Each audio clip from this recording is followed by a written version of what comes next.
I was quickly put in it was in the fall, late summer or early fall, and I was put in a uniform of the World War I type, with a high choke collar and everything, and sent on my way to Panama on an Army transport ship. And by the time we got to Puerto Rico, it was already hot. Oh, that uniform was, oh, it was hot, miserable.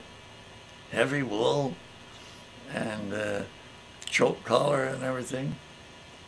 I could hardly wait until I got a tropical uniform, which I got right away when I got down to Panama, down the Canal Zone.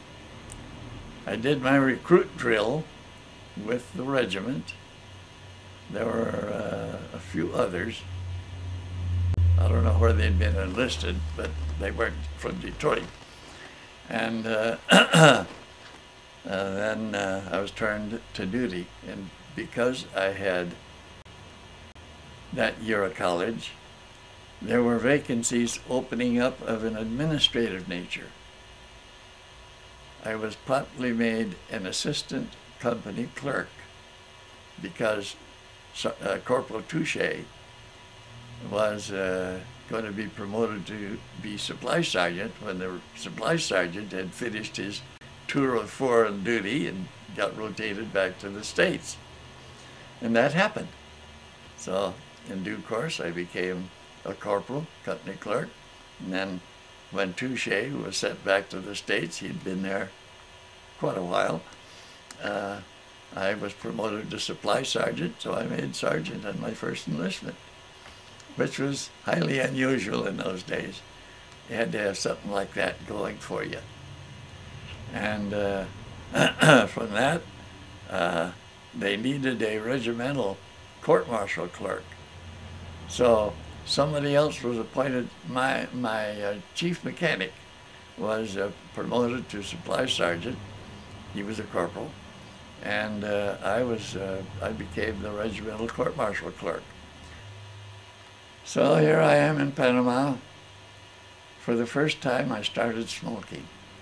I had never smoked. And a lot of the soldiers, the barracks there were built on stilts, about 3 feet off the ground. And each stilt, a pretty hefty post, was situated in a can of oil. That freed your barracks. There was no contact with the ground.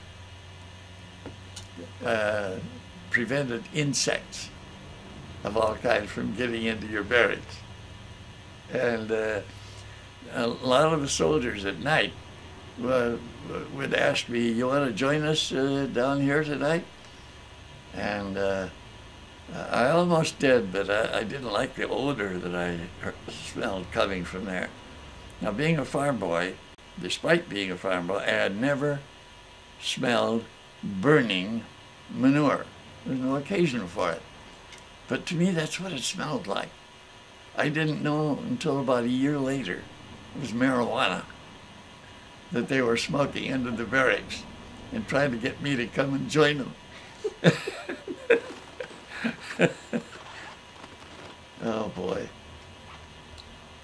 When I came back to the States, I still had about 4 months to do on my 3-year enlistment. And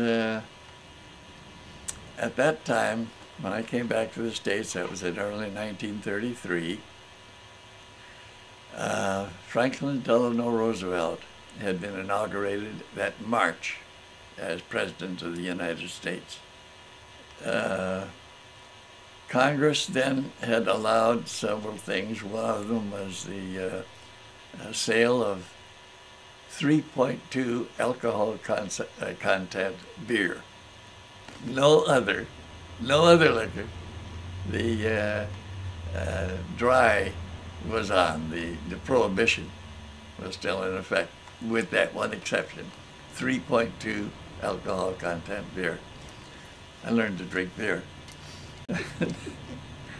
While I was still in Panama, I had learned going out on a month's maneuver, a whole month out in the jungles. Did this twice while I was down there. Well, you couldn't carry enough cigarettes with you, so I had to learn to roll my own cigarettes. And I became pretty good at it. But years and years later, I was sure glad to quit. I quit about 30 years ago, cold turkey. But I had smoked as much as 4 packs of cigarettes in one day. That's terrible. Well, it was one of my choices to go with the Civilian Conservation Corps, which Roosevelt had established as an acting first sergeant of a group of young lads recruited. They built bridges, they built roads, they worked in the forest, cleared out underbrush, and all kinds of things like that. And they wanted me to go along as one of the first sergeants of one of those companies. There were scores of those companies from out east in the big cities.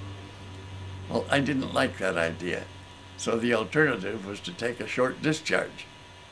With only about 4 months to go, it would do no good to assign me to a local office.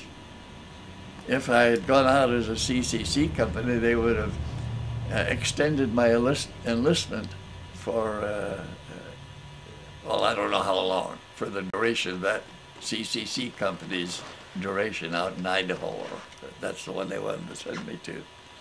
And so I took a short discharge, as they call it, for the convenience of the government. And without losing one day in the military, I went right over to 39 Whitehall Street in New York City, which is their recruiting office, and re-enlisted